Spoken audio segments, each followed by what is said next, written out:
Ce programme est financé par les amis et partenaires du ministère de Joyce Meyer. Passez votre vie ici à développer une relation proche et intime avec le Seigneur Jésus. Il n'est pas mort sur la croix pour que nous puissions avoir une religion. Il est mort pour que nous puissions avoir une relation avec lui.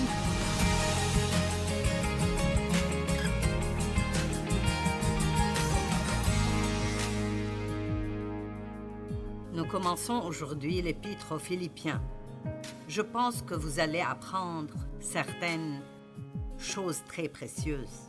Tout d'abord, laissez-moi vous dire que bien que Jésus soit un homme de bien des peines et ait connu beaucoup de souffrances, il possédait une joie profonde au-delà de ce que le monde pouvait offrir. Comme il faisait face à la mort terrible sur le calvaire, il a parlé à ses disciples en disant « Tout cela, je vous le dis, pour que la joie qui est la mienne vous remplisse vous aussi et qu'ainsi votre joie soit complète. » Il a dit « Je vous dis ces choses parce que je veux que vous ayez la joie et pas n'importe quel genre de joie, mais ma joie. » Jean 10 est l'un de mes préférés. Le voleur vient seulement pour voler, pour tuer et pour détruire. Moi, je suis venu afin que les hommes aient la vie abondante. Donc laissez-moi juste demander, et vous n'avez pas besoin de me donner une réponse visible, combien d'entre vous vivent pleinement leur vie? Vous voyez, certains la vivent pleinement, certains pas, parce qu'ils pensent que pour vivre pleinement leur vie, ils ne doivent pas avoir de problème, avoir plus d'argent que nécessaire, tout ce que vous voulez. Et quand Jésus a dit qu'il voulait que nous ayons sa joie, c'est une joie que nous pouvons avoir quand peu de choses marchent comme il faut dans nos vies. Dans l'Épître aux Philippiens, Paul mentionne la joie 19 fois. C'est l'Épître de la joie. Quoi que soient nos circonstances, c'est notre privilège en tant qu'enfant de Dieu d'être rempli de joie. Paul a écrit ce livre quand il était emprisonné et il a trouvé la joie. Quel était son secret? Eh bien, il mentionne la pensée et les fonctions de la pensée 16 fois dans l'Épître aux Philippiens. Donc, il mentionne la joie 19 fois et les pensées que nous avons, il les mentionne 16 fois. Donc, combien d'entre vous savent déjà que votre pensée, les pensées que vous permettez d'entrer dans votre esprit et que vous choisissez d'avoir, ont beaucoup à voir avec votre joie? Savez-vous que vous pouvez laisser vos pensées vous rendre misérable? Et honnêtement, vous pouvez les laisser vous rendre heureux. Si vous restez à penser à ce que vous n'avez pas et ce que les gens ne font pas pour vous, que vous pensez qu'ils devraient faire, vous pouvez avoir une journée misérable quand vous voulez. Levez-vous et commencez à penser les mauvaises choses le matin. Et soyez aussi misérable que vous le voulez, et le diable rejoindra votre fête et pensera que c'est merveilleux. Ou vous pouvez dire « Non, je ne penserai pas comme ça, parce que je sais que mes pensées affecteront mes actions, mes pensées affecteront mes humeurs. Et je ne donnerai pas au diable un seul jour de ma vie. Donc, je penserai à ce que les gens font pour moi, et je penserai à ce que j'ai vraiment et non pas à ce que je n'ai pas. Et une chose que j'aurai toujours est Jésus dans ma vie. Et si je l'ai, alors je n'ai pas vraiment besoin de quoi que ce soit d'autre pour me garder heureuse. Nous devons absolument nous souvenir et nous rappeler souvent que notre temps ici sur terre est si court. Ne nous en faisons pas trop, parce que quand votre vie ici est terminée, elle n'est pas terminée. Vous irez autre part et il n'y a que deux choix. Soit le ciel, soit l'enfer. Et si vous avez lu quoi que ce soit concernant ce que l'enfer sera, je pense que c'est clair que le ciel est le meilleur des deux endroits. Et la seule façon d'y entrer est de croire en Jésus, de croire qu'il est le Fils de Dieu, qu'il est venu et qu'il a payé pour vos péchés. Et la seule façon pour vous d'avoir une vraie relation avec Dieu est à travers Christ. Passez votre vie ici à développer une relation proche et intime avec le Seigneur Jésus. Il n'est pas mort sur la croix pour que nous puissions avoir une religion. Il est mort pour que nous puissions avoir une relation avec lui. Je dirai cela de nouveau plus tard dans mon enseignement, mais l'une des déclarations que je lisais, vous savez, beaucoup de cela se rapporte à l'apôtre Paul. Et vous savez, il faisait tout comme il faut. Il avait toutes les choses religieuses que vous devriez avoir pour être le bon type de personne. Et ce que j'ai lu disait, Paul a dû perdre sa religion pour trouver le salut. Vous me comprenez? Parfois, nous sommes si religieux et nous pensons que nous faisons toutes les bonnes choses. Je n'aime pas quand je demande à quelqu'un s'il est sauvé et il dit « je vais à l'église ». Vous asseoir à l'église ne fait pas de vous un chrétien et votre présence dans un garage ne fait pas de vous une voiture.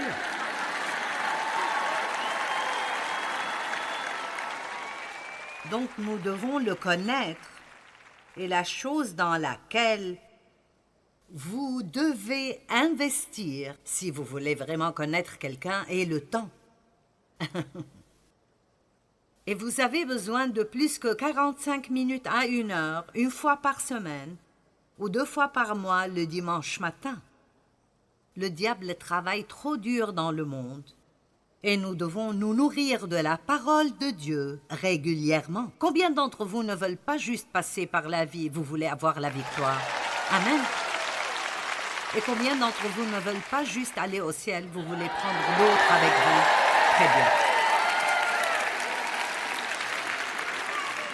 Donc, 19 fois, il a parlé de la joie. Vous savez, c'est très important pour les gens de voir des chrétiens joyeux.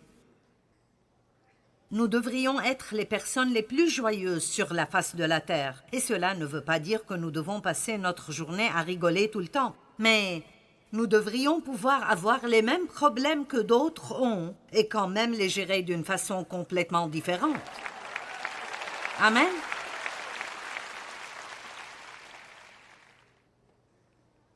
La joie du Seigneur est ma force. Le diable ne veut pas vos affaires, il veut votre joie. Donc Paul a écrit cet épître alors qu'il était en prison. Maintenant, gardez cela en tête. Et il a quand même trouvé la joie. Quel était son secret? Il pensait aux bonnes choses. Il a choisi d'avoir une perspective positive.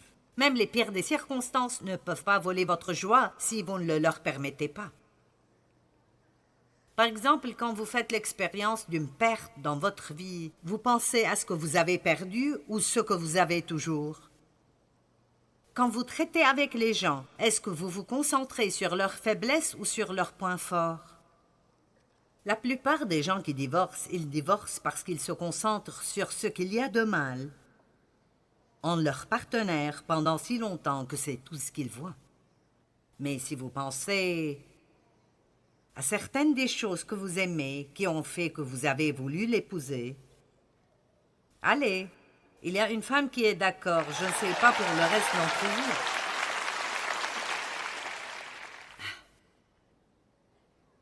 Quand vous vous regardez, est-ce que vous vous concentrez sur toutes vos fautes et vos faiblesses, ou vous concentrez-vous sur la miséricorde et le pardon de Dieu et le fait que chaque jour est un nouveau jour et sa miséricorde est nouvelle chaque jour? Notre joie ou son absence donne un message au monde et la Bible dit que nous sommes la lumière du monde. Philippiens chapitre 1, versets 1 et 2. Paul et Timothée, serviteurs de Jésus-Christ, à tous les saints en Jésus-Christ qui sont à Philippe, aux évêques et aux diacres. Que la grâce et la paix vous soient données de la part de Dieu notre Père et du Seigneur Jésus-Christ. Normalement, nous lisons les salutations en passant, donc nous les lisons rapidement et nous ne pensons jamais vraiment à ce qu'elles disent. Mais il y a des leçons dans la salutation elle-même. Tout d'abord, et je veux que vous remarquiez, que Paul ne s'est pas donné un titre sophistiqué. Il a dit « Cette lettre est de Paul et Timothée, et notre identité est des serviteurs de Jésus-Christ. » Il ne s'est pas appelé révérend ou évêque ou docteur ou... Vous savez, je ne dénigre pas cela. Ce sont des titres de respect. Je pense que c'est bon, mais je pense que c'est intéressant que Paul ne se soit pas appelé aucune de ces choses. Parfois, quand les gens arrivent à une position de leadership, ils commencent à avoir une trop haute opinion de soi. Et ils commencent à se voir comme étant le chef plutôt qu'un serviteur.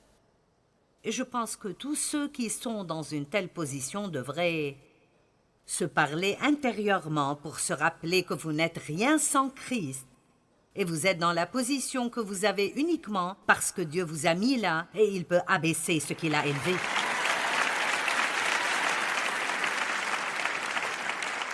Rien ne m'énerve plus qu'un prédicateur avec une mauvaise attitude. Amen. Donc, serviteur du Seigneur Jésus-Christ est exactement ce que nous sommes censés être. Et je veux partager avec vous que j'ai eu une très bonne opportunité d'exercer mon service juste la semaine dernière, et Dave m'a donné cette opportunité. Dave est juste si gentil envers moi. Il s'assure que je continue de suivre le Seigneur. Eh bien, ce qui est arrivé est qu'il s'est fait mal au dos, et ce n'était pas drôle du tout. Mais quelque chose s'est déplacé quelque part ici, et il va bien maintenant, mais il ne pouvait pas se lever de sa chaise pendant près de 30 minutes. Et puis quand il s'est enfin levé, il a dû s'appuyer sur moi, et je ne suis vraiment pas assez grande pour ça. Et donc je l'ai finalement pris à la chaise longue, et je l'ai trop incliné, et il a dit « Waouh, attends une minute !» Je lui rendais quelque chose qu'il m'avait fait après mon opération, et il m'a presque fait tomber par terre, la tête la première en arrière. Mais avec de la glace et du médicament, il se portait mieux, mais il ne pouvait toujours pas faire certaines choses. Donc là, je devais lui mettre ses culottes, lui mettre son pantalon, lui mettre ses chaussettes et ses chaussures, et lui nouer les lacets. Eh bien, il a commencé à aimer cela un peu trop. Donc, le matin, il disait « Où est mon habilleuse ?» Donc, là, je suis devenue le valet de Dave. Et il peut faire la plupart des choses maintenant, excepté nouer ses lacets. Donc, chaque matin, j'ai besoin que tu me noues mes lacets. Ça te dérange si je finis ce que je suis en train de faire? Je dois partir, j'ai besoin que tu me noues mes lacets. J'ai dit, c'est le moment pour toi de les nouer toi-même, parce que demain, je les nouerai l'un à l'autre. Maintenant, seulement Dave et moi faisions cela. Mais quand il avait tellement mal, ça me faisait rire. Parce que quand il marchait, il faisait... Et il pouvait à peine bouger, je suis désolée. C'était vraiment drôle, je veux dire, c'est juste... Je ne voulais pas être méchante, mais c'était vraiment drôle. Et je ne dirais pas ça à n'importe qui, mais vous êtes comme ma famille. Dave avait tellement mal qu'il a dit un gros mot.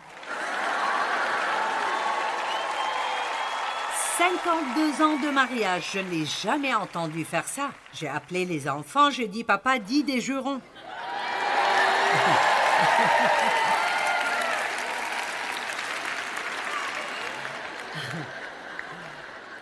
Donc là, j'ai pensé, je vais te laver la bouche au savon si tu ne te comportes pas comme il faut. Donc je veux juste que vous sachiez que je ne prêche pas juste cette parole à propos d'être un serviteur. J'ai exercé cela cette semaine et je suis assez qualifié maintenant pour vous donner cette parole.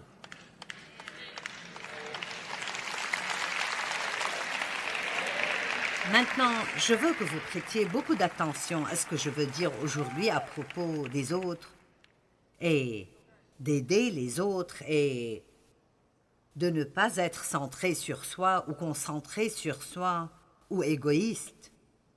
Je crois de tout mon cœur que c'est impossible d'être égoïste et d'être heureux.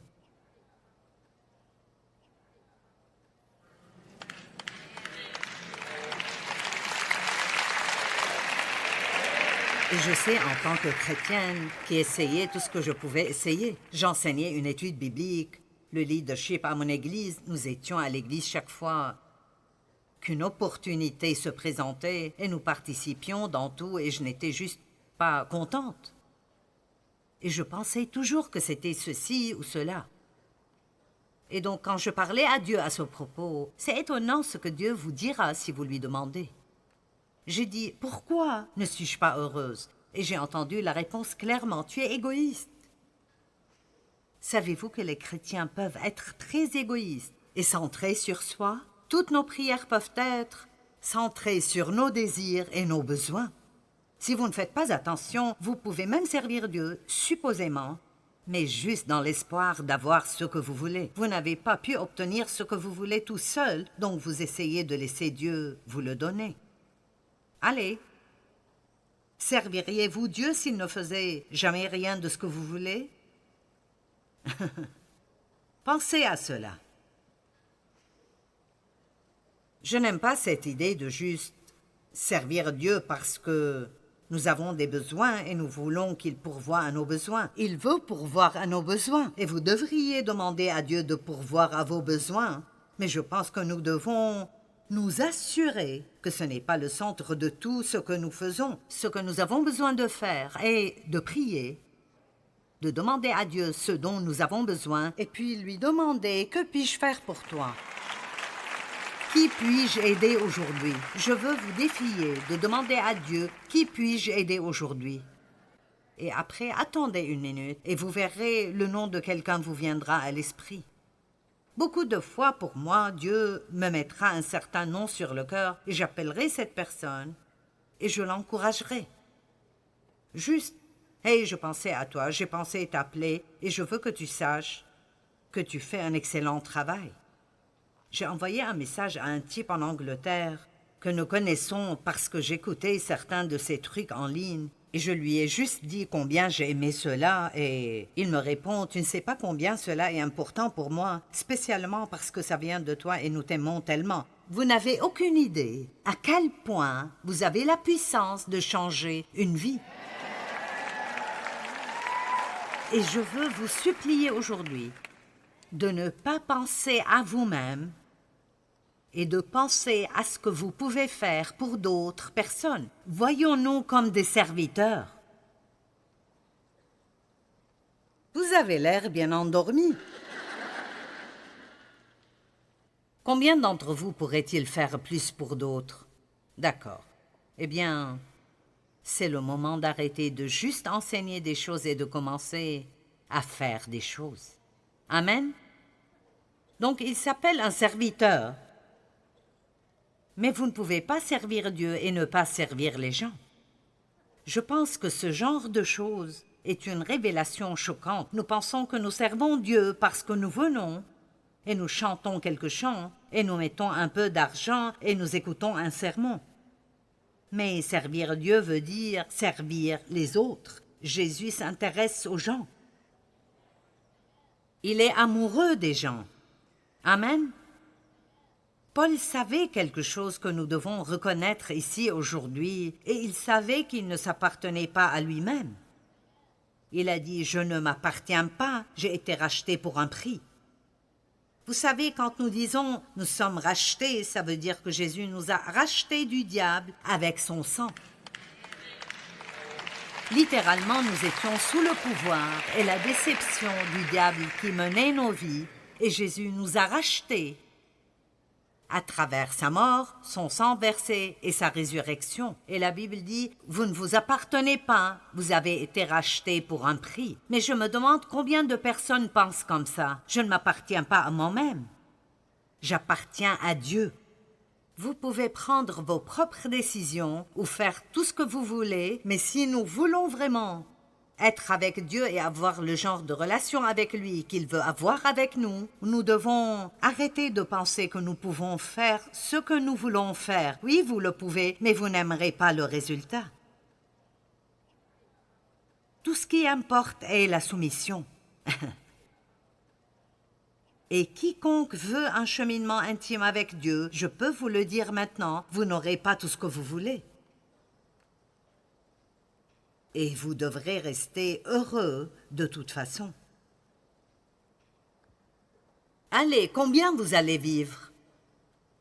Quand vous avez 20 ans, vous pensez que vous avez tout le temps dans le monde. Vous voulez ceci, vous voulez cela, vous avez même un peu peur de l'idée de mourir parce que, mon Dieu, vous avez tellement de choses que vous voulez faire. Mais quand vous avez 50 ans, quand vous avez 20 ans, vous pensez que vous n'arriverez jamais à 50 ans. Mais après, tout d'un coup, en un rien de temps, vous avez 50 ans et vous avez fait la plupart des choses que vous vouliez faire et vous avez la plupart des choses que vous vouliez avoir. Et ensuite, quand vous avez 60 ans, vous réalisez que toutes ces choses que vous vouliez, quand vous aviez 20 et 30 et 40 ans,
n'était vraiment pas très importante quand vous y pensez. Et puis quand vous avez 70 ans, ou 75, ou plus,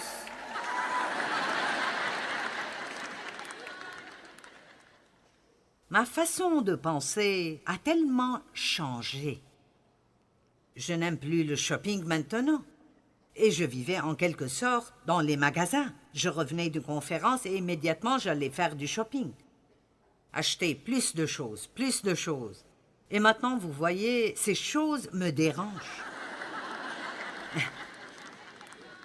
Est-ce que quelqu'un d'autre ici est assez vieux pour avoir fait l'expérience de cela? C'est comme, je ne veux pas juste amener plus d'affaires à la maison. Et j'ai pensé plus au ciel cette année que dans les 74 années précédentes. Je veux être heureuse et je veux servir Christ. Et je veux être une bénédiction pour d'autres personnes chaque jour de ma vie. L'Épître aux Philippiens est remplie de principes pour vous aider à jouir de notre vie. En fait, l'apôtre Paul mentionne la joie 19 fois dans cette lettre. Étudier la Bible nous change et nous aide à changer toute notre perspective concernant les circonstances difficiles dans nos vies.